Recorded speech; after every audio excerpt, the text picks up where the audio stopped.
이제 센터장님, 네. 이게 실전 사이클 4개 봤는데 네. 이제 투자자 입장에서는 아까 말씀하셨듯이 신용 사이클이 이제 역시 좀 제일 비중이 높고. 네. 그래서 신용 사이클 중심으로 다른 사이클 조금 섞어서 이제 실제 우리가 투자하는 데 좀 도움이 되는 어떤 그런 측면에서 한번 접근을 해보겠습니다. 네.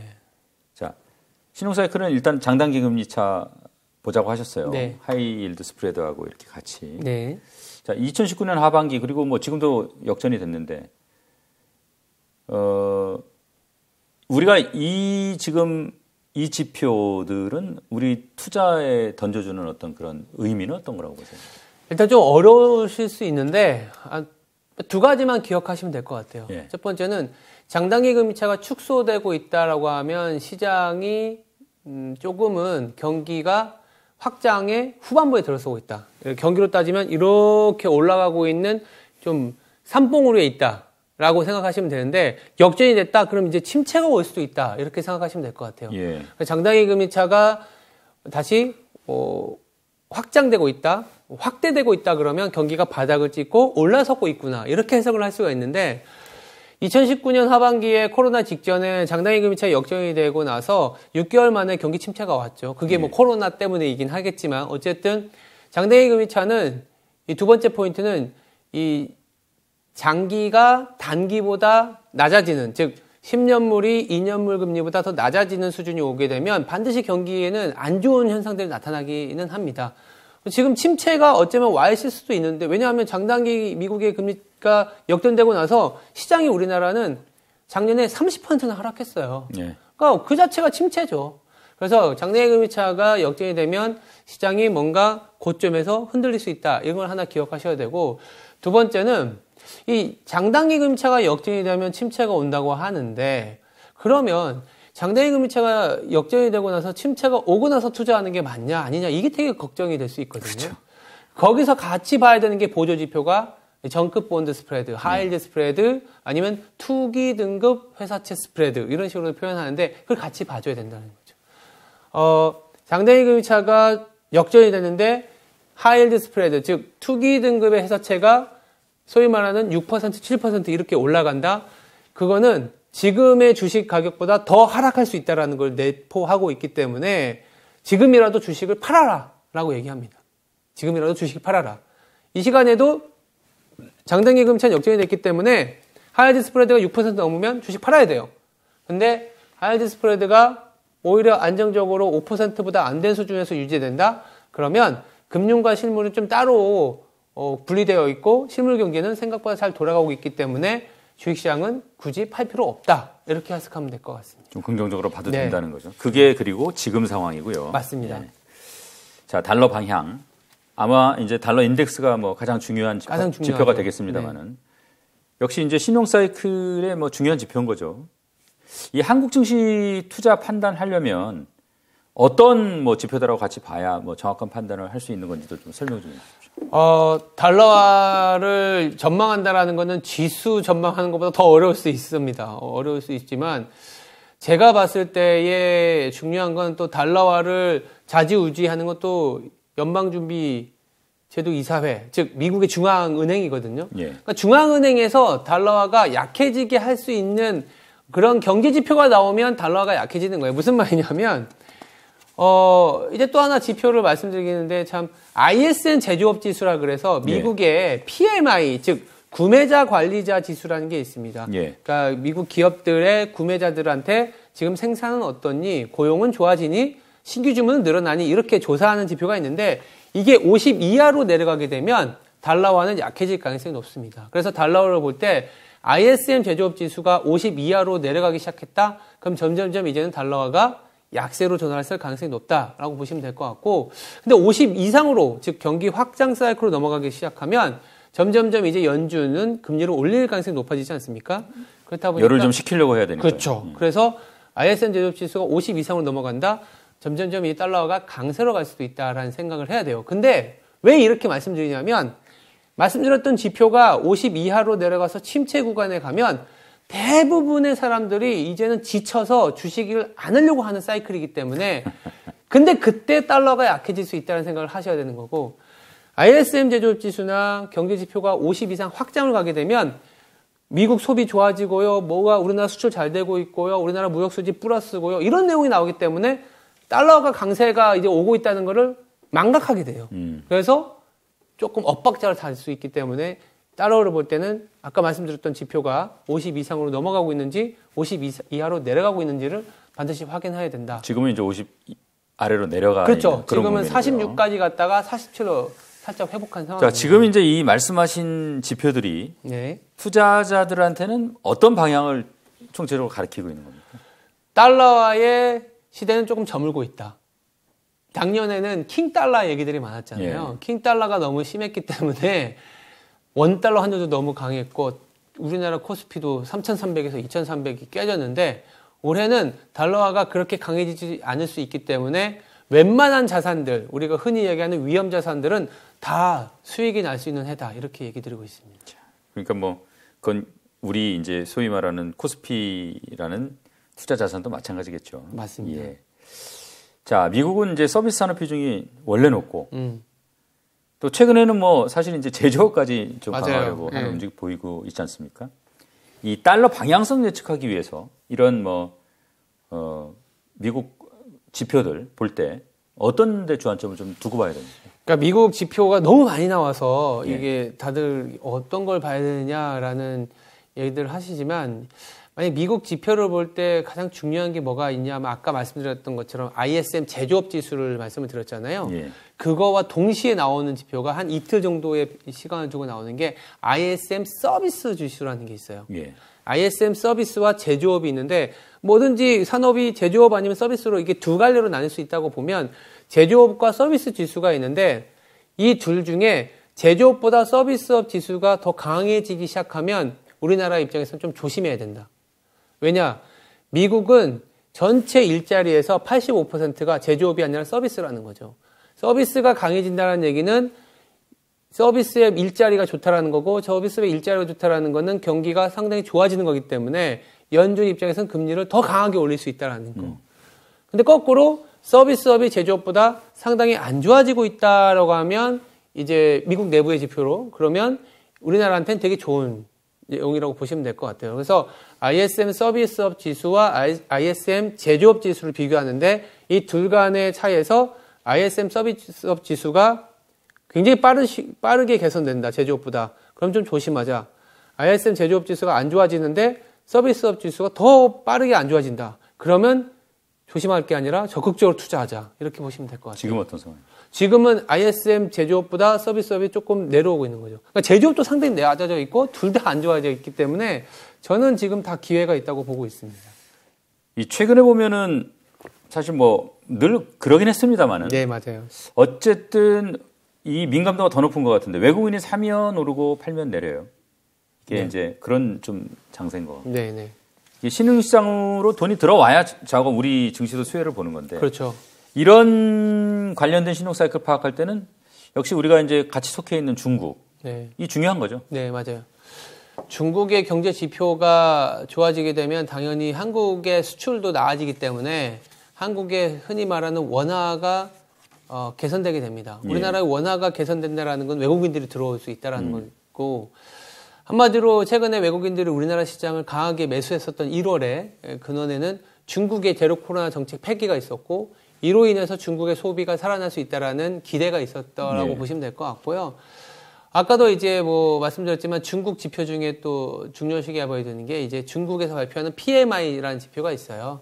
그래서 중국의 어떤 위안화가 강세로 갈 때 지표로 보시는 분은 알겠지만 이머징으로의 자금 유입이 굉장히 빨라집니다. 예. 중국의 지금 위안화 대비 달러화가 지금 한 6.8 정도 되는데요. 이게 6.8에서 6.7, 6.6, 6.5로 이렇게 강해질 때 외국인들이 이머징 그리고 한국 시장으로 자금이 들어오는데 그 중국의 위안화가 강해지게 하는 원천에는 중국의 정책이 있고 예. 중국의 정책이 아주 빠르게 반영이 되는 지표가 중국의 PMI. 그리고 중국의 PMI가 50 이상에서 계속 유지한다. 그러면 이머징과 한국으로 자금이 들어올 수 있다라고 보시면 될 것 같습니다. 지금 이제 경기 사이클 판단할 때는 이제 OECD 글로벌 경기 사이클 네. 지수가 중요하다 이렇게 하셨는데 이 책 보면은 이제 이 경기와 물가 두 축으로 이 OECD 지수를 네. 이렇게 좀 활용하는 방법 소개해 놓으셨더라고요. 요거 좀 설명 좀 해주세요. 그러니까 우리가 성장 그리고 물가라는 게 있거든요. 이렇게 보시면 이 동그랗게 제가 이렇게 표시해놨고 예.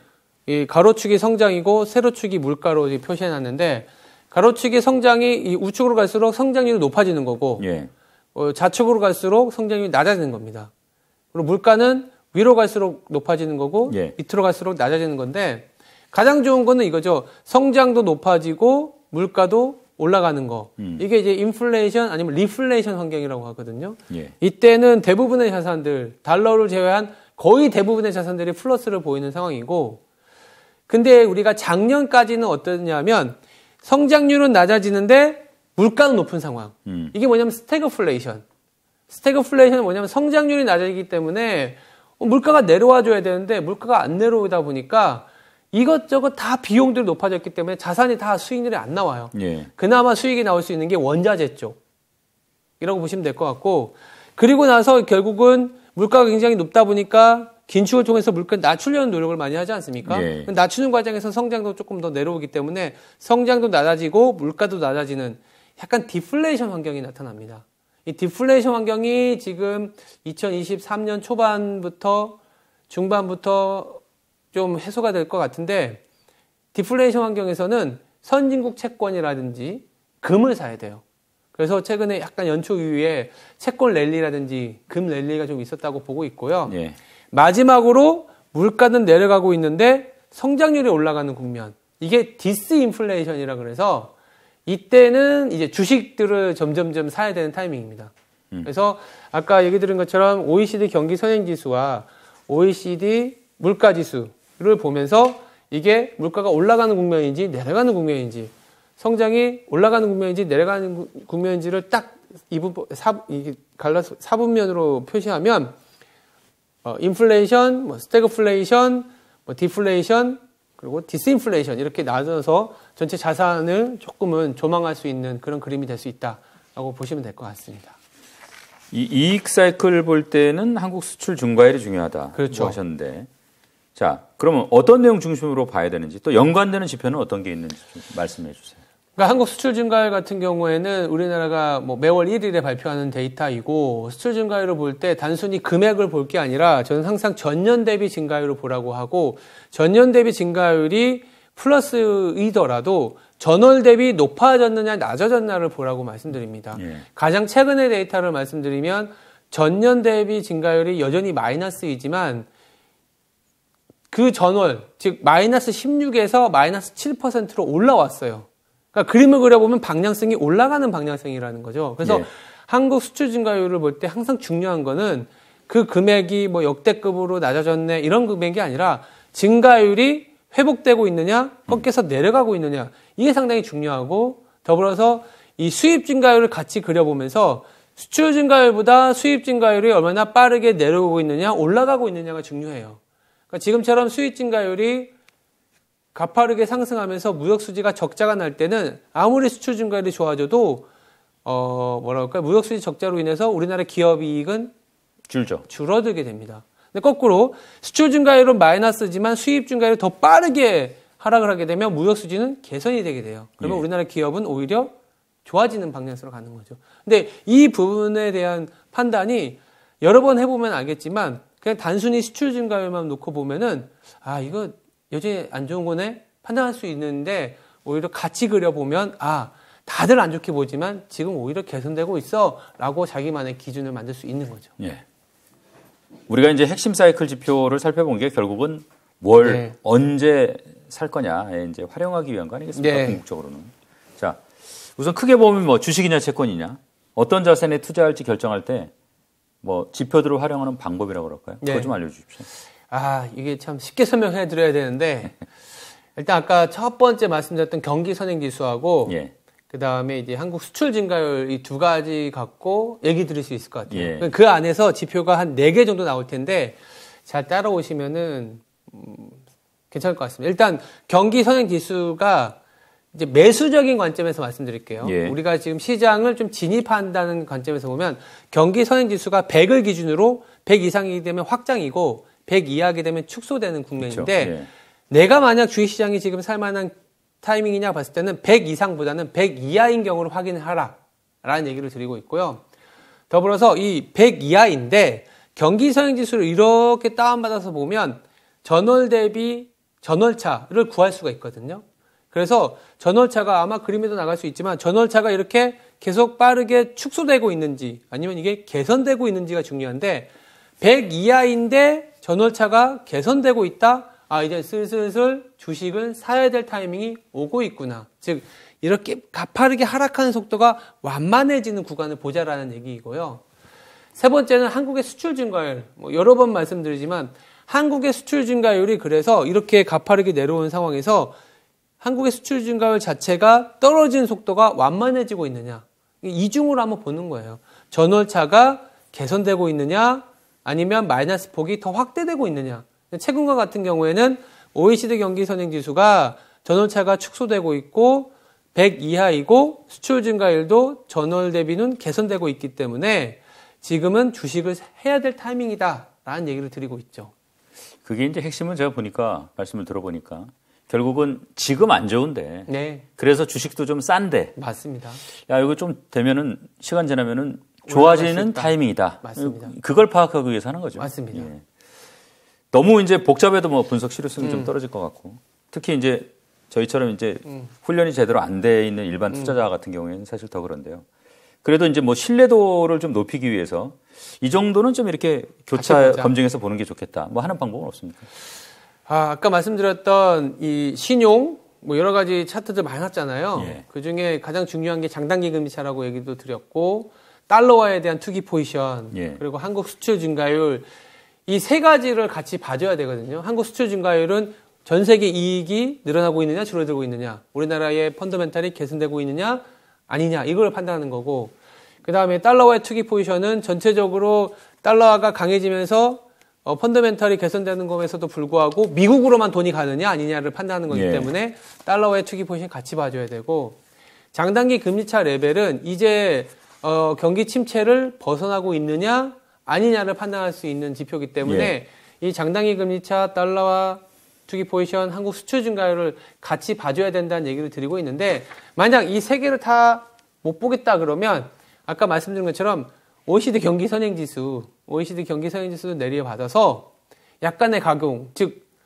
경기 확산 지수를 구하면 돼요. 경기 확산 지수는 뭐냐면 전월 대비 경기 선행지수가 개선된 국가에서 전월 대비 경기 선행지수가 악화된 국가를 뺀 비율이라고 보시면 돼요. 그게 늘어나고 있다, 줄어들고 있다로 이 지표는 조금은 아까 말씀드렸던 세 개를 다 한꺼번에 판단할 수가 있습니다.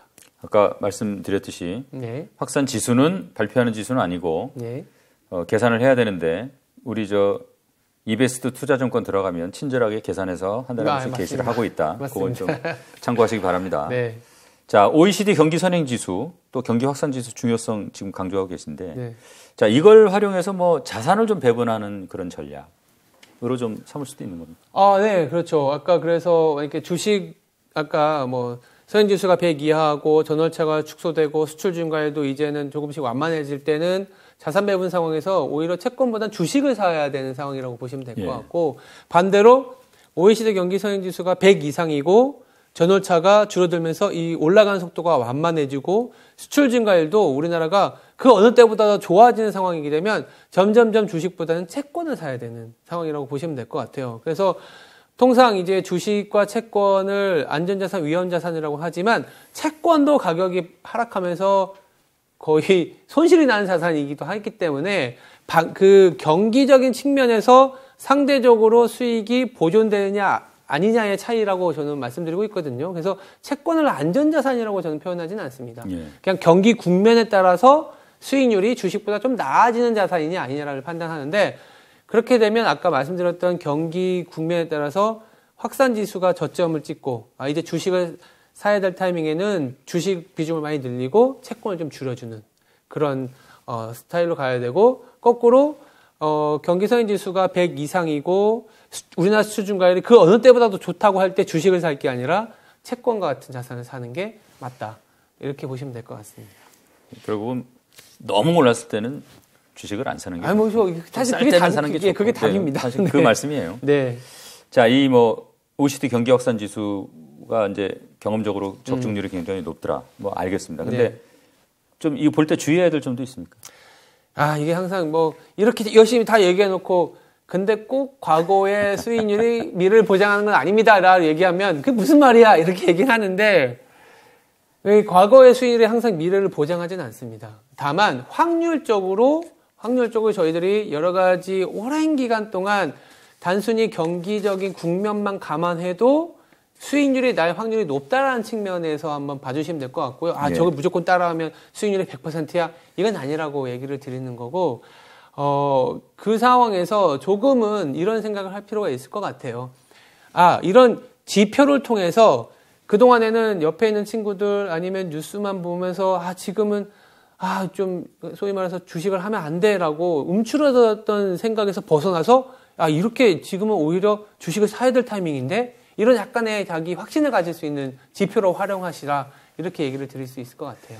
사실 이제 오늘 말씀 쭉 종합해 보면 저희가 뭐 여러 가지 구체적인 얘기를 했습니다만은, 네. 자 우리가 이런 지표들을 활용해서 소위 말해서 사이클을 어떻게 좀 잘 파악할 것인가. 네. 사이클을 파악하는 어떻게 보면 궁극적인 목적은 어떻게 보면 좀 많은 사람들하고는 좀 반대로 갈 수 있는 그렇죠. 용기. 맞아요. 사람들이 겁낼 때는 좀 용기를 내고 사람들이 흥분해 있을 때는 좀 겁을 내고 자 그런 걸 자기 나름대로 철학을 가지고 자기만의 어떤 그런 관점을 가지고 판단해보자 뭐 그런 맞습니다. 차원으로 좀 이해를 했습니다. 맞습니다. 그런 면으로 좀 활용하셨으면 좋겠고 자 마지막으로 제가 이 책 보면 올해 이제 시장 전망 해놓으셨어요. 물론 이제 올해 뭐 한 두 달 지났습니다만 좀 골자만 좀 한번 좀 정리해서 말씀해 주시고 오늘 순서 좀 마무리하겠습니다. 네. 정말 잘 정리를 해주셨던 것 같아요. 용기를 가질 수 있는 어떤 기준의 제가 얘기했었던 거의 결론인데 2023년은 주식에 좀 용기를 가지시라라는 얘기를 드리고 있고 왜 그러냐 하면 아까 말씀드렸던 경기 측면에서는 좀 안 좋은 구간을 지나가고 있는 상황이고 그에 상응해서 주가도 상당히 낮아져 있기 때문이다. 한국 주식시장이 뭐 2,400 지금 우리가 이제 하고 있는 상황에서 2,400 한 중반에 머물러 있어서 연초 대비 10% 올랐다. 많이 오른 거 아니냐? 이런 생각을 갖고 있지만 여전히 한국은 가치에 비해서 가격이 낮은 수준이고 경기는 지금 뭐 어느 정도까지 올라갈지 모르겠습니다만 점점점 저점을 다가가고 있기 때문에 충분히 용기를 갖고 이제는 정말 3,300에서 주식을 할 게 아니라 2,300, 2,400에서 주식을 해서 다시 3,000을 바라보는 그런 타이밍이 왔다. 이렇게 얘기를 드리고 있습니다. 많은 하우스들이 사라고 할 때 우리 네. 이베스트 투자증권은 용기를 내서 지금은 그건 아닌 것 같다고 네. 말씀을 하셨었으니까. 네, 맞아요. 근데 지금은 또 대부분 다 좀 겁에 질려 있는 상황인데 네, 맞아요. 이제는 살 때가 됐다라고 네. 했으니까 뭐 알아서 참고를 좀 해주셨으면 좋겠습니다. 알겠습니다. 자, 오늘 말씀 고맙습니다. 네, 감사합니다.